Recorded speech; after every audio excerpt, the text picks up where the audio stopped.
Okay. Hello, this is Claudia Filos with the Center for Linux Studies, and thank you for joining us today for our CHS Open House discussion with Alexander Hollman. I'd like to welcome all our community members who have joined us here, and of course you too, Alex. Thank you so much for joining us. Hi. Hi, everybody.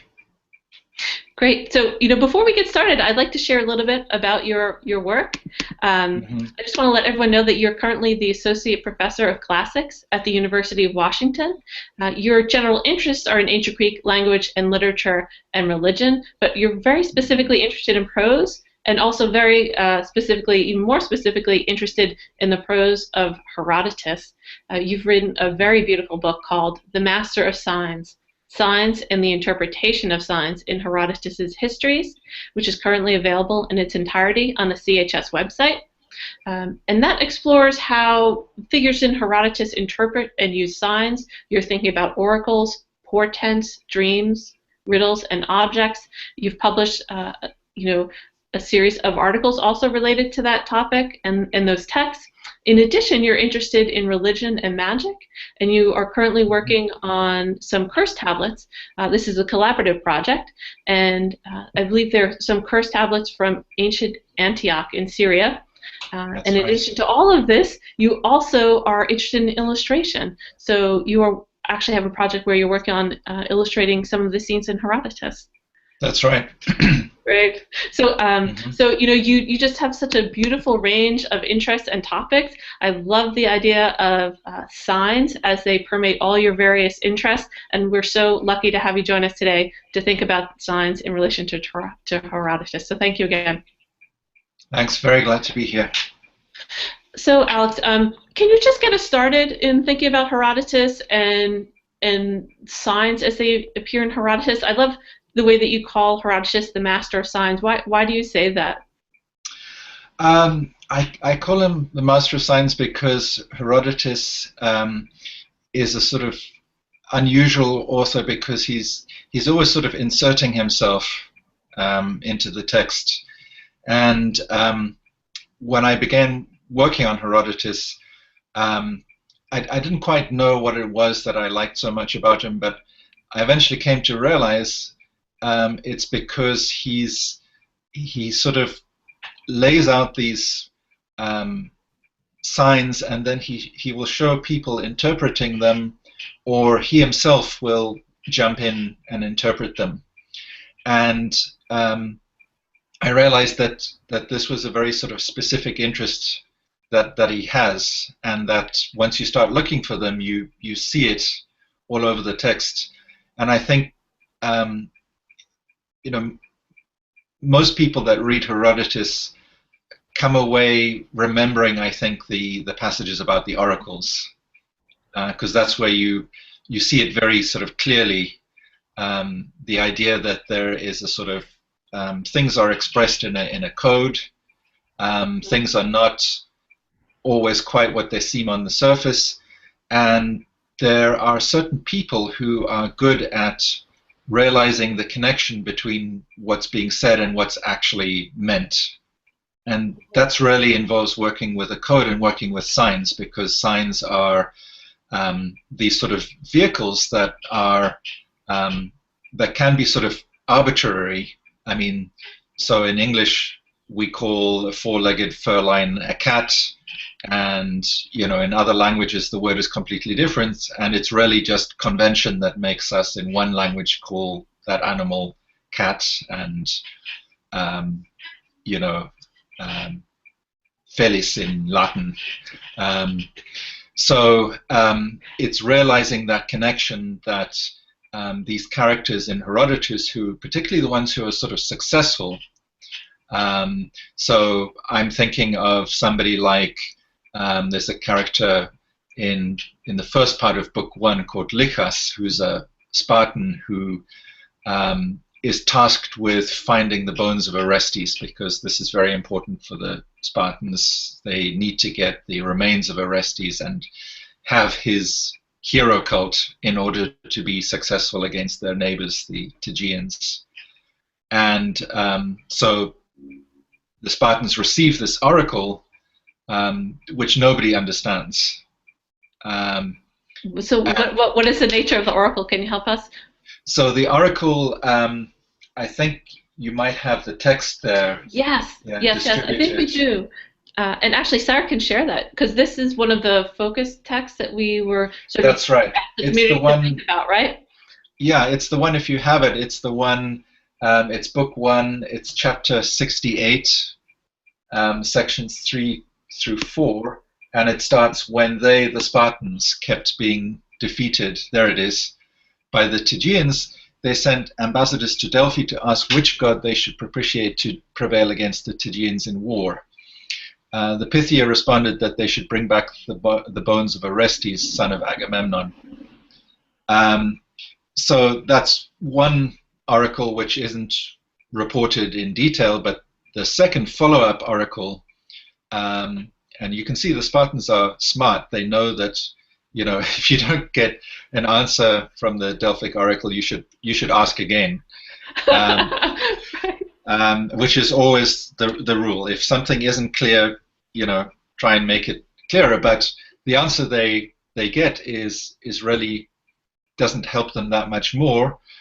So the oracle is, there is a place, Tegea, in the smooth plain of Arcadia, where two winds blow under strong compulsion. Blow lies upon blow, woe upon woe. There the life-giving earth covers the son of Agamemnon. Bring him back, and you shall be lord of Tegea. So then I skip a bit there, but it's interesting right in the beginning of this description that Herodotus says Lichas found the tomb by a combination of luck and skill, and that word in Greek for skill is, in Herodotus's dialect, it's Sophia, and you're probably all familiar, you know, from our 24 with Sophos, which means, you know, wise, but it also, you know, it's being clever and skillful in all kinds of ways, and it's a big word in Herodotus. And part of the portfolio that Sophia covers is also this ability in interpreting signs or using signs, or even, you might say, abusing signs sometimes, because there's an interesting subsection of characters in Herodotus who are sort of tricksters, and they're Sophoi as well. But so it's a combination of luck and this Sophia. Luck in that he happens to be in a blacksmith shop, and he's watching iron being forged, and he's amazed at this. It's almost as if iron working is being presented as something sort of new here. There may be some sort of you know, presentation of ironworking as a new technology as opposed to working with bronze, which comes so earlier. That's why he's sort of dazzled by it, right? Yeah, and you know, just the skill of the blacksmith, another kind of Sophia. And then the blacksmith says, you know, oh, that's nothing. If you want something surprising, you should see what I dug up here. I dug up this coffin that's 12 feet long, and there's the skeleton inside it that's also 12 feet long, and that begins to set Lichas thinking in the right direction. And then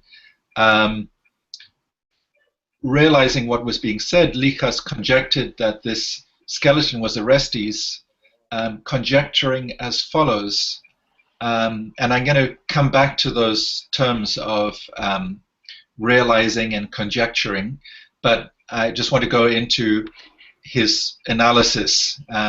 So he sees the two bellows of the blacksmith, and he says, aha, those are the two winds in the oracle.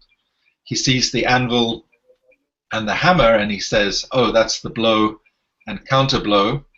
And then he sees the iron, and he says, that's the woe upon woe. And because, you know, iron is used to make weapons, and the discovery of iron was to the detriment of mankind, and that's that whole idea that you may have come across in Hesiod's myth of the various ages that are keyed to different types of metal, and iron is the, you know, is the last age, and that's the one, you know, where you get wars and destruction. So what he's doing is he's kind of he's making this link between the sign, which is the words of the oracle that say the two winds, and he's connecting it to what that actually refers to. So what linguists call the referent, and so he's bridging that gap, and that's what he needs to sort of confirm the oracle. And the word that he uses for conjecturing in Greek, maybe I'll just write it. It is this word sumbalo. Hope you can see that, which is made up of two components: sun, which means with, and then alo, which means literally. So he is throwing two things together. And what's interesting is that's where we get our word symbol from. S-Y-M-B-O-L. It means literally something that has been thrown together. And really, it's a question of putting together the sign together with its referent. And this is one of the words that Herodotus uses a lot in his histories for the verb sumbalo, for putting together a sign and its referent and coming up with a conclusion. And so it really is, we have this word symbol, which is, means really a sign. So this is where it comes from. That's so beautiful. I love what we have here. I mean, there's so many things happening in this passage. We could discuss just this passage for an hour, I think, between the idea of a corpse, the different signs that he's getting, and the fact that you're actually getting both the signs and the interpretation, right? Not just one or the other. But what I'd like to do is actually open it up for discussion to see if anyone has a question or comment. Sure. Anyone have anything that's jumping out for them at this point? Yeah, Bill, please. This might be kind of off topic, or I should ask at the very beginning. Do we know how Oresteus ended up in Tegea? How he ends up there? Yeah. It seems odd that he'd be buried away from his own country. I think this is part of the wandering that he goes through. I mean, there is a sort of happy ending in some versions for Orestes, because he ends up marrying Hermione, who's the daughter of Helen, right? But I don't remember the details of how or whether we know why he's in Tegea.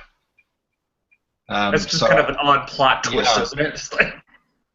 Yeah, so I mean, he's not in his homeland. He doesn't die in his homeland. So it's he doesn't achieve complete nostos. Even though you think he does, after everything that he goes through. But that's where his corpse is. Yeah. Thank you. And of course, I mean, he must be a hero because he's 12 feet long. Right. Yeah. He must be from that previous generation. Yeah, always previous generation, bigger and better than us. Yeah, yeah. Yeah, and it was so interesting, like knowing what that means, right? So one person sees it and knows something's up. He doesn't quite get it, right? But then this other person does seem to understand the significance of it. Does anyone else have a comment or question at this point? Yeah, Janet. Hi, Alex. Hi, Janet. Does Herodotus tell us about how do you become an interpreter, or what makes this interpreter better than the other one? Thank you. It's really this quality of Sophia, I think. When he does sort of spell it out, that's the one word that sort of seems to be associated with Sophia. And I think it's also a kind of flexibility. And because with a lot of these oracles, the famous one, of course, is the one also in book one with the oracle that Croesus gets, which says, if you attack the Persians, you will destroy a great empire. And if you sort of interpret that, along with what you actually want, you're going to get the wrong answer, because you'll think that that's meaning, I'm going to destroy the Persians, but it's the opposite way around. So it's that sort of flexibility that stops you from being invested in what might seem to you to be the obvious answer. So it often seems to revolve around one big sort of split is the literal and the figurative, and realizing that something expressed might seem to be expressed literally, but figuratively it has another meaning. And another way to talk about that would be to say seeing a relationship of metaphor between the sign and what it actually refers to. So I think that's what's happening with Liches when he looks at the two bellows and he says, the two bellows are like the winds. So it's seeing a relationship of similarity, and that can sometimes be, that's the sort of metaphor. Sometimes it can be seeing that something relates to part of something else, and that's metonymy. So in other words, the people who are successful are these sort of versatile, flexible people. And if we go back to Odysseus, there's that epithet of Odysseus where he is polytropos, many turning, and I think it's kind of that idea too. It's that you have many ways of looking at something, or many ways of approaching something, and you don't get wedded to just one approach. You have different approaches you can use, and often the successful approach is the less obvious one. But dumb luck seems to enter into it too, and that's sometimes where the gods enter in, because there's another episode that I could talk about which doesn't involve oracles but involves a different kind of sign, which is something called the portent, which is a sort of unusual occurrence in nature, or something which seems to be produced by nature but which is invested with meaning. And I could just very quickly talk about an episode in book 3, if that's please. okay. Yes, please, that'd be beautiful. And as you do, maybe you could help us think about the different kinds of words that are used for signs. Sure. So for instance, I think you just made a distinction that was very helpful, I think, between a portent maybe and a sign. Yeah, so there are these things called portents, which Herodotus will call, I'll put the word up here, in the plural it's terata, and the singular is teras. Yeah, so Alex, just so you know, I don't, the general public, I don't think can see they don't see the chat. So, but that's right, but so long as you tell us, that's great, okay? Okay. This has to do with the Persian Empire, where the Persians have overthrown, or 7 members of the Persian aristocracy have overthrown an impostor, and now they have to decide which of the 7 is going to be king. And they say, let's decide this by an arbitrary sign which cannot be interfered with, and that is, we'll decide it by whichever of us, or the horse of whichever of us will whinny at dawn. So the first horse to whinny, that marks who's going to be king. And now one of these 7 is the King Darius, or the future King Darius, who's very much in Herodotus a trickster figure. And he has this groom, this person that looks after his horses, and he talks to him and he says, listen, is there something you could do to make my horse produce this sign? And the groom says, leave it to me. So this horse, which is a stallion, a male, is very interested in this mare. And so the day before, the groom leads the mare around the stallion and gets the stallion interested, and then finally lets the 2 of them get together. And then the next day, when they ride out at dawn, the groom has covered his hand with the scent of the mare. I'm not going to describe in detail how he does this, but at the critical moment, he produces his hand and gives it to the stallion to sniff, and the stallion produces the sound, the neighing sound. And everybody says, okay, that's it, you're king. So this sign is totally manipulated, but the interesting thing is what then happens in the narrative is there is a thunderclap out of a completely blue sky, which is a sign from the gods, and that is a portent. And the portent works together with the artificially produced sign to sort of confirm it. So it's saying that Darius's trickery is actually ultimately confirmed by the gods. And that's a motif that comes up a number of times in Herodotus, that these trickster figures who often get their results by manipulating signs, either by falsely producing them, so sort of transmitting a false sign, or by interpreting a sign in a particular way. These trickster figures get what they need by working with signs, and sometimes the sort of establishment, the divine establishment, supports them, even though they're using this trickery. And that's not just Herodotus, that's a pretty big thing, I think, in ancient Greek literature and culture. And again, we can think of Odysseus, where this is how Odysseus succeeds. And yes, it raises all kinds of moral questions, but ultimately this seems to be sanctioned.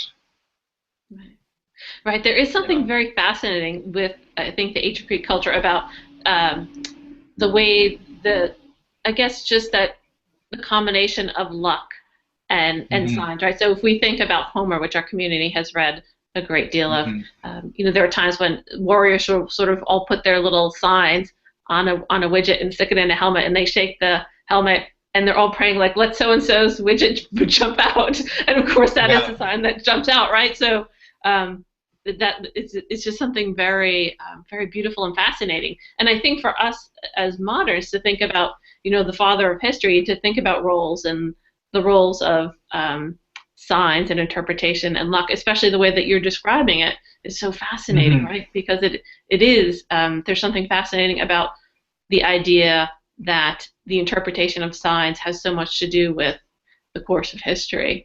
And how that is manipulated. But so let's see what other people are thinking now. I'd love to know. Oh, good. Helen has a comment, please. Yes. Hi, Helen. Helen's just unmuting. Unmuting. Yes. Yeah. I have a question about, in your first chapter of your book, you talk about the different words for signs, and then at some point you talk about the retransmission of sign without decoding, and then you relate the episode about Becos, about the children. Could you talk a little bit more about this transmission of sign without decoding? Okay. So the word there if I remember, is this verb semaino, and you can tell that that has, the sema root, which I guess you're all familiar with from our 24. So semaino means to send a sema,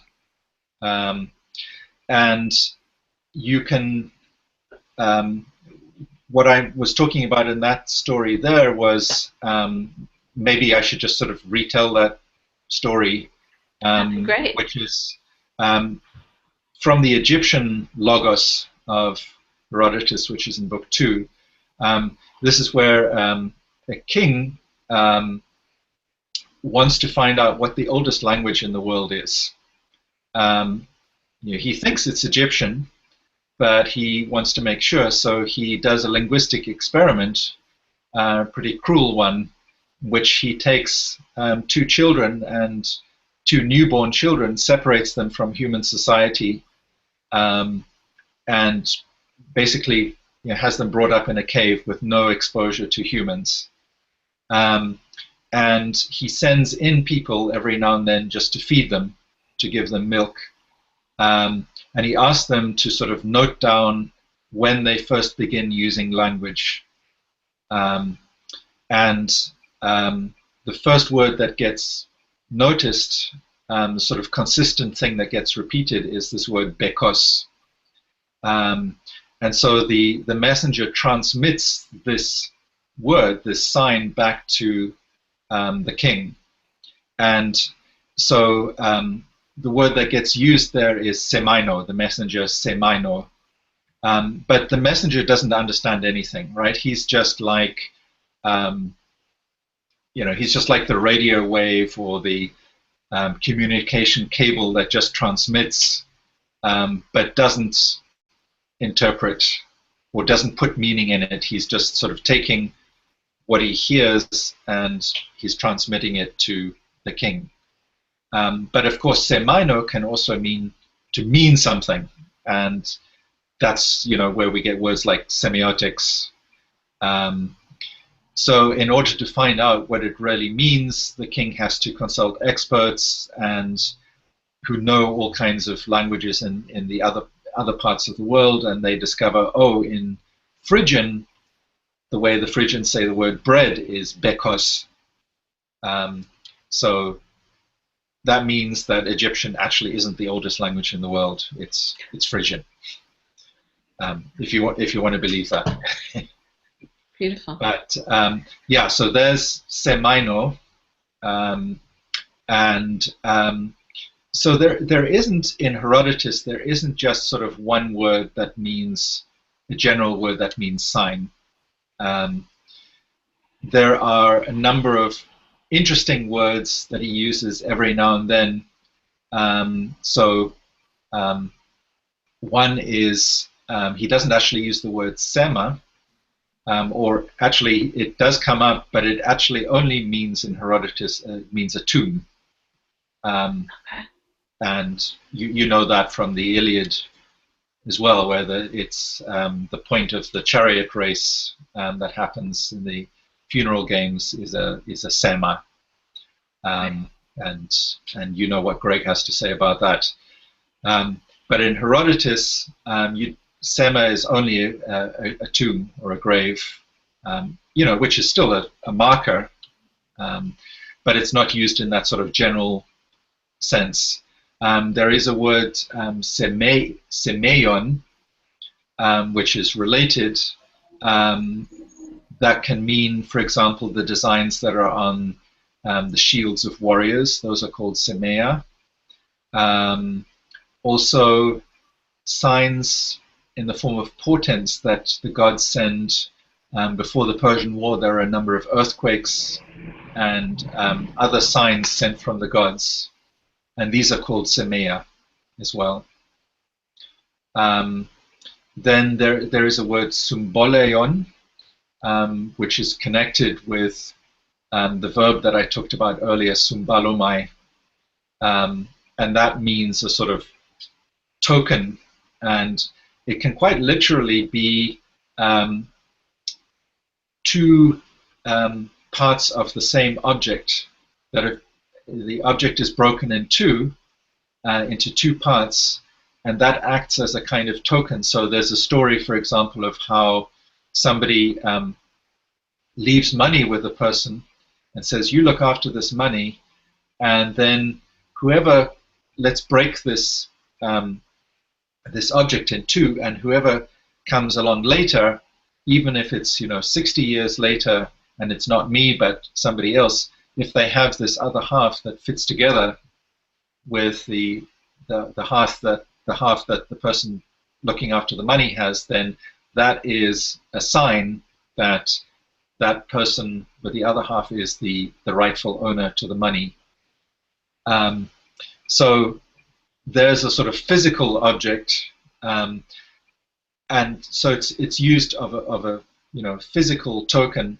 But there's also a story, which is one of the passages that I circulated in advance, that has to do with a rather grisly story of the tyrant Periandros of Corinth, who kills his wife. He murders his wife. He has sex with her before he buries her, and then buries her in a rather unorthodox way. He doesn't give her any funeral gifts, but just buries her cold. Then later on, this tyrant Periander needs to find out where his wife hid some money. So he communicates with the spirit of his wife through this oracle of the dead in a place called Ephira.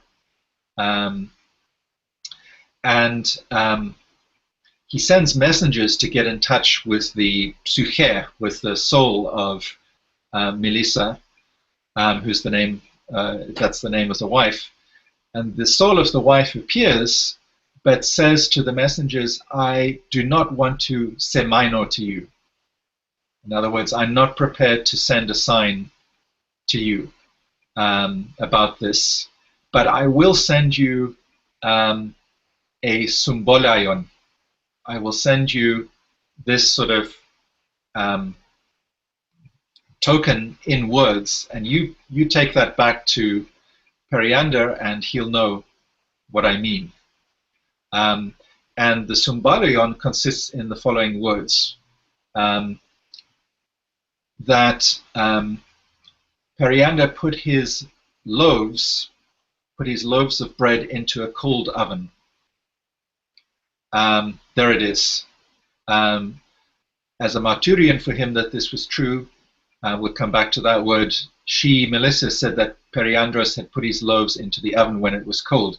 When this was reported back to Periandros, the symbolaion was trustworthy to him, since he had had intercourse with Melissa when she was dead.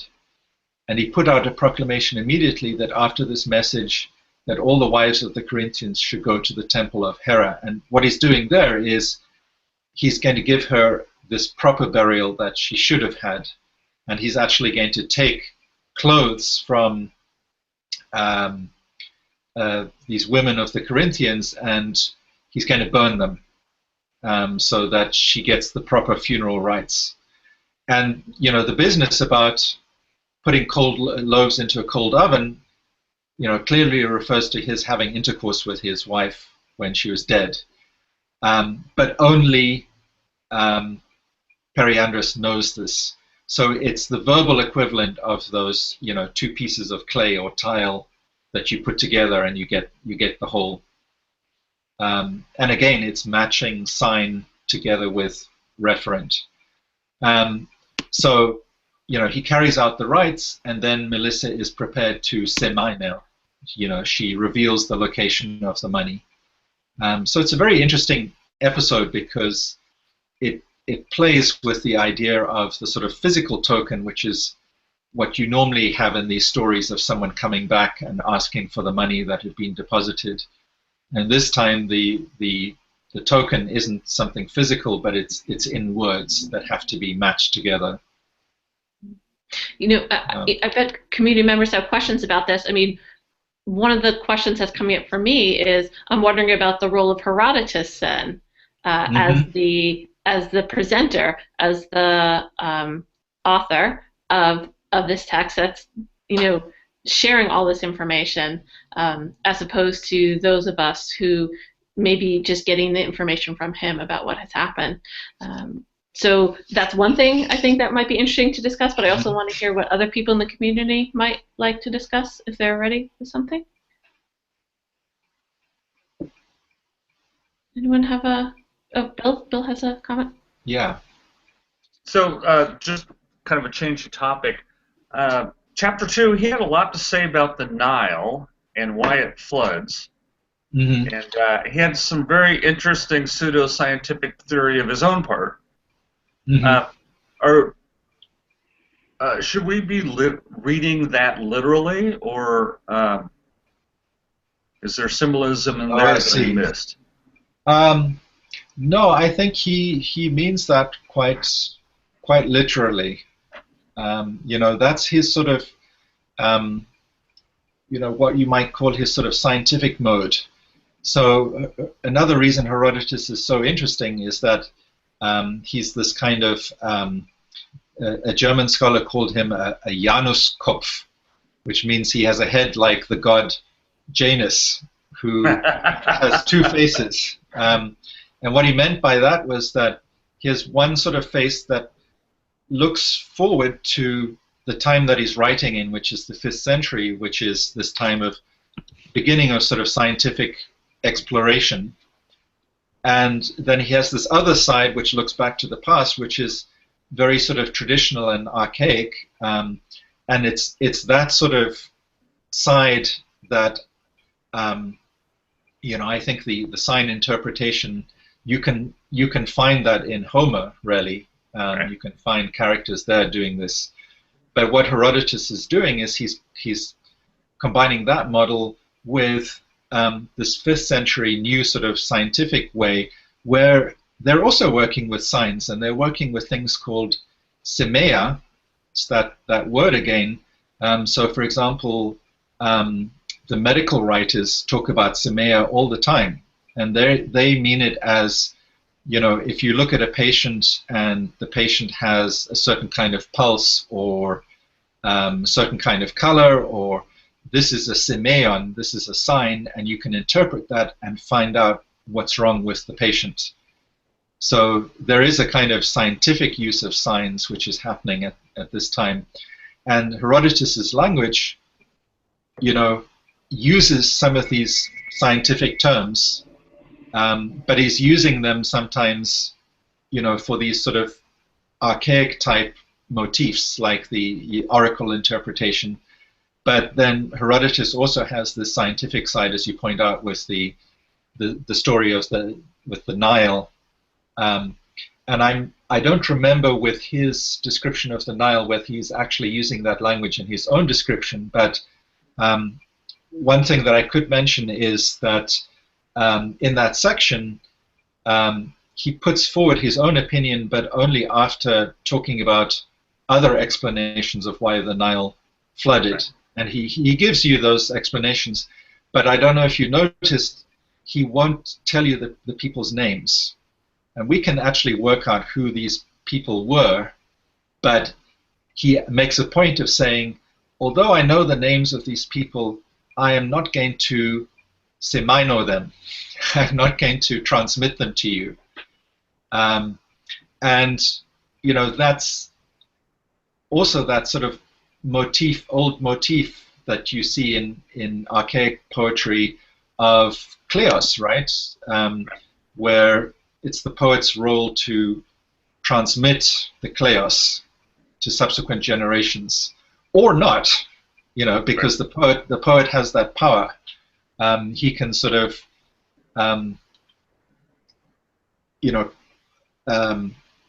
send somebody to oblivion by refusing to transmit the story about them, or in this case, the name. And names are also a special kind of sign, a very particular kind of sign. And working with names is something that Herodotus does. As a historian, he's transmitting them. but there are also a number of stories in which a person's name is somehow significant and sort of connects to their what happens to them or what they do. And sometimes it may be in what seems to us a sort of trivial fashion, but there is a sense that for Herodotus, names are somehow significant, and that they sort of mean something, and that meaning can be relevant to particular action. So, you know, just a sort of small example, there is a warrior called Krios, and in Greek, Krios is a ram, you know, a male sheep, and there is a warrior who is sort of fighting against somebody else, and somebody else says, "What's your name?" And the guy says, "It's Krios," and the person says, "Well, Mr. Krios, Mr. Ram, I'm going to gild your horns with gold," meaning I'm going to prepare you as a sacrificial animal and slaughter you. So that's a sort of grim joke on a name. But there are other examples, you know, where names for Herodotus clearly are important. Your name is your destiny. Yes, that's right. And you know, there's this saying in Latin, nomen est omen. A name is an omen, and that's you can find that in Herodotus. I appreciate your argument that, you know, the poet's there to give Kleos or not, and that helps me understand some other arguments about the Nile there. So that was very good. Thank you. Yeah. You know, Alex, I'm wondering about that distinction then between, let's say, a poet who sort of the conceit is that the muses are, that he's hearing it from the muses and he's just transmitting, right? As opposed to, let's say, Herodotus, who it sounds like he is an interpreter, right? He may be choosing what to say and what not to say. That seems like a very different, Well, I think he plays with both models. So there are famous parts in Herodotus, for example, where you know, you've probably heard of or read these passages where he talks about, you know, giant ants that chase people, ants that dig up gold in, you know, parts of what are now Pakistan and Afghanistan. And he says there are other sort of wonders and unbelievable things. And he says, you know, I'm just transmitting these. You know, I'm not saying whether I believe them or not, but I'm just putting them out there for you. So there is that model, which is the sort of conduit model. And then there is the model in which he sort of says, let me explain what's going on here. Or he'll say, I know. And that's what Herodotus is famous for.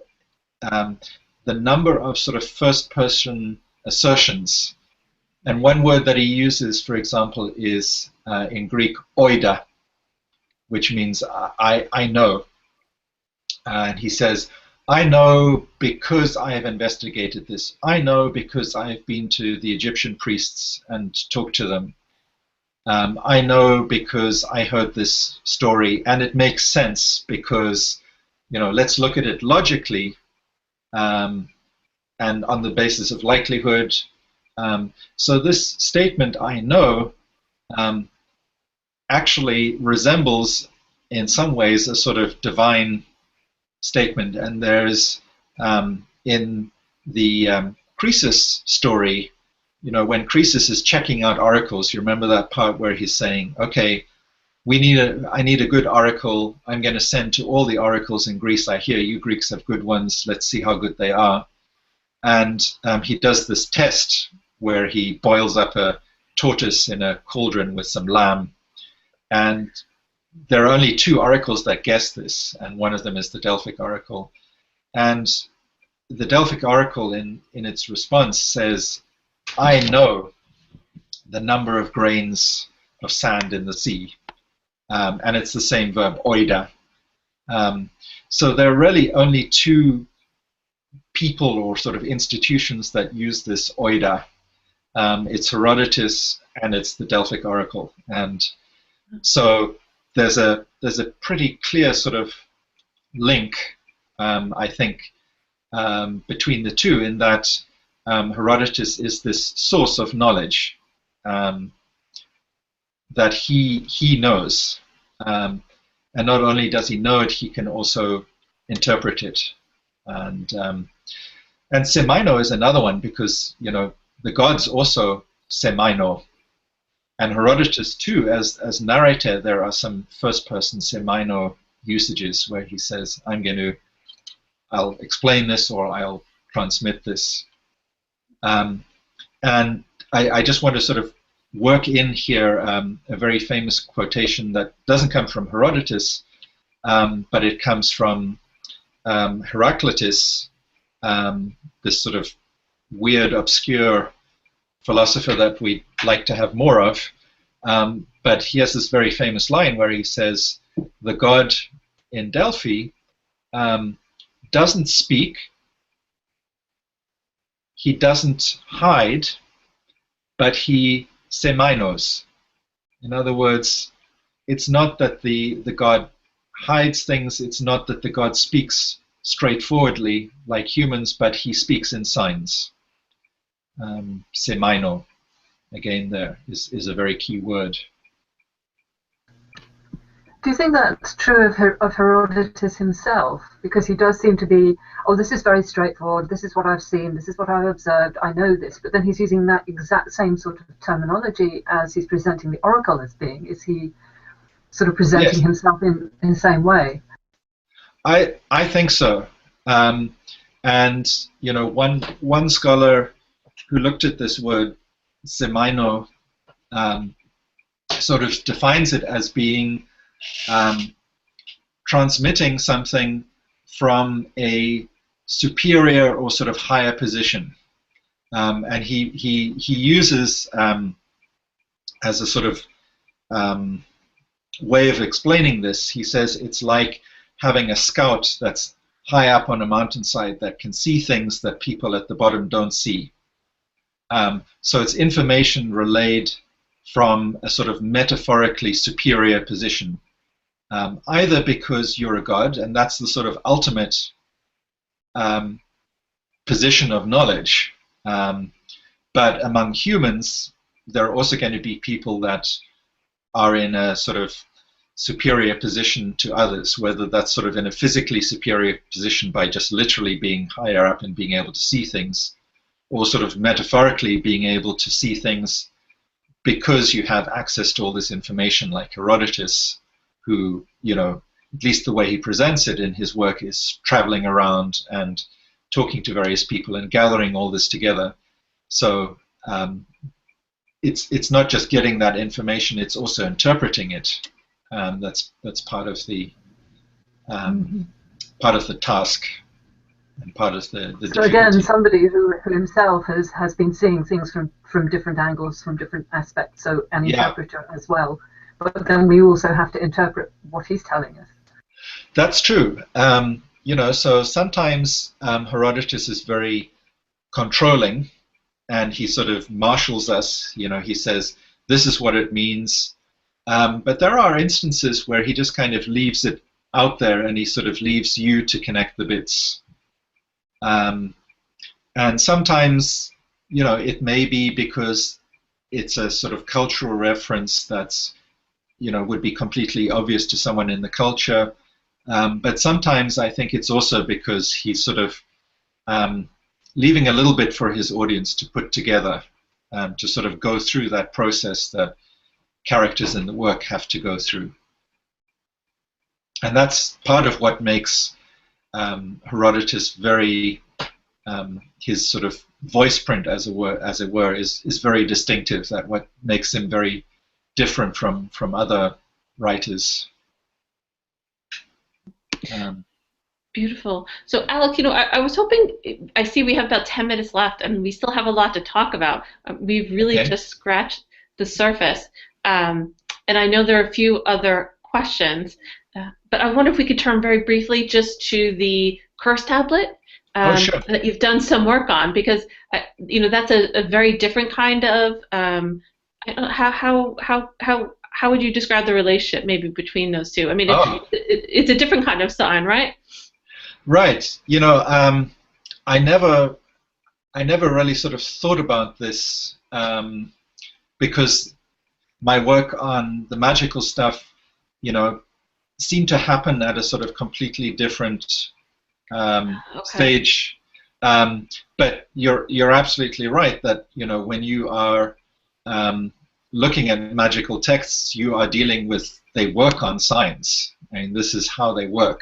These are symbols, and what's special about magic is that it's this idea that by manipulating the sign, you actually produce a change in reality.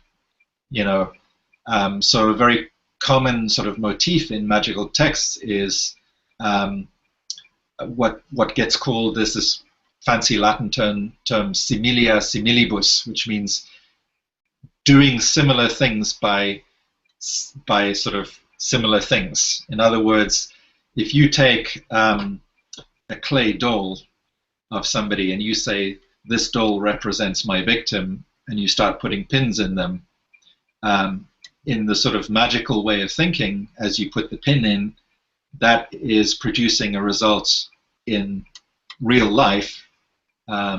So a lot of magical texts that I work on talk about binding, and this type of spell is often called a binding spell, and in Greek it's called a katadesmos, which means binding down. So it's binding with words, with the text, but also you are manipulating objects and symbols, and you're symbolically binding those so that your victim is constrained and can only do what you tell him or her to do. Right, and in this case, I think the text that you're working with, they were sort of put on little lead small sheets and then rolled up. Is that correct? That's right. Yeah. So this is lead that's rolled out into a very thin layer. There you see a picture of one of them unrolled, and you should just be able to see sort of scratchings on the surface and characters. Yes. So this is written in Greek, but there are, I don't think you'll see it on this one, but there are also sort of magical symbols which are called characteres,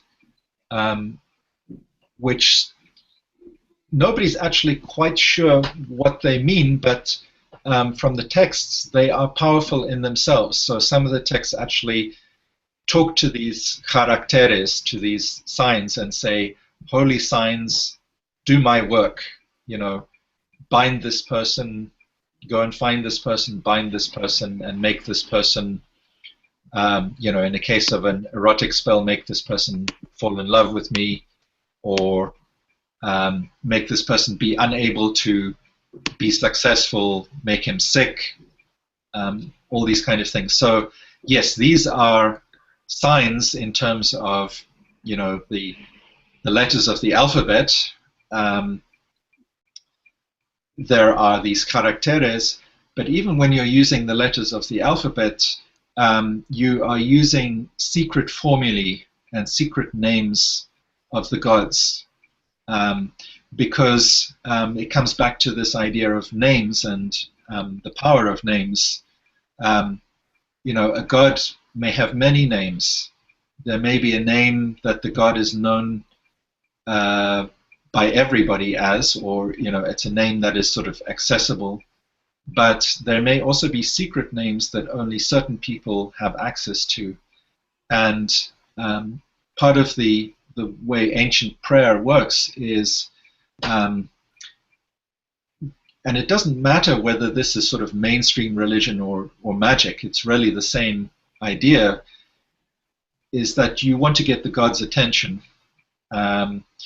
And the god is more likely to listen to you if you can access that particular epithet of the god that is relevant for your prayer, or that particular name. So a lot of prayers in antiquity, you don't just pray to Zeus. You can do that, but you're often praying to Zeus the thunderer, or Zeus who looks after Xenioi, who looks after guests and their hosts.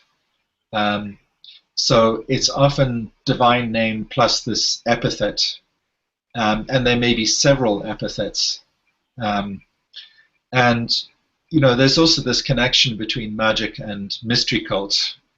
And the way mystery cult works is that you have this secret knowledge that other people do not have, that gives you, it's like a key that gets you into the executive lounge that other people can't get into. Right. Or into a different place in the underworld. Right. And I love what you shared. You shared with us previously that specific tablet we were just looking at was directed towards basically a grocer, which is so amazing, because then you realize this is not just about something that leaders had to do. This is something that concerned really everybody, right? Yeah. This kind of manipulation and understanding and interpretation. But so I'd like to just spend the next couple minutes. I think we do have a few more questions that our community has identified. I'd love them to be able to ask a couple of them. I think Maria and Jack both had a similar question. Maybe one of you could present that. Maybe Maria, do you want to? Well, Jack, first of all, I would like to thank Professor Hollman for his presentation today. And I would like to have his comment on Herodotus' use on signs and its probable connection with Thucydides' use of signs in his archaeology, book 1, chapters 1 to 23, and probably Jack wants to ask exactly the same or something relevant. Thank you very much. Okay. Yeah. Hi, Maria. Yes. So Thucydides talks about Simea as well, and he also uses a word that I haven't talked about so far, and that is tekmeria. So tekmeria are sort of indications. Sometimes it gets translated as evidence, but it's not sort of hard and fast evidence. It's sort of really sort of signs or indications that help you, that when put together, help you construct a theory. So what Thucydides is doing, for example, in that early part of Book 1, is this part, it's called literally called the archaeology, the archaeologia, because he is looking back to the ancient times where we don't have, the only texts that we have are Homer, really, and then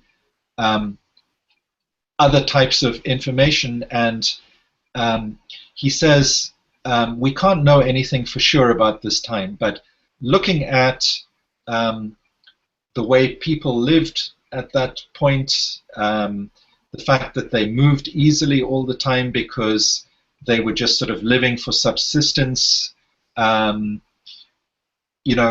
here's how we can reconstruct what that sort of world looks like. And what he's also trying to do is to show that the Trojan War was not as big as the Peloponnesian War that he's writing about, and that the Persian Wars that Herodotus is writing about also are nothing compared to the Peloponnesian War. But to do that, at least for the sort of really ancient parts, the sort of not just the sort of mythological period, but the period after that, the sort of archaic period, he has to just go by indications, by sort of signs. And so Thucydides, is using that language of Tecmeria and Semea, which is the language that medical writers at the time are using as well. And we see that in Herodotus as well. So, Thucydides is doing some of this, but it's sort of not on the same scale as Herodotus, I think, and not as sort of widespread. And it's more this sort of 5th century quasi-scientific way of looking at things. I don't know, is that what you meant, Maria, that part of Thucydides? Yeah. Okay. And Jack wanted to ask something.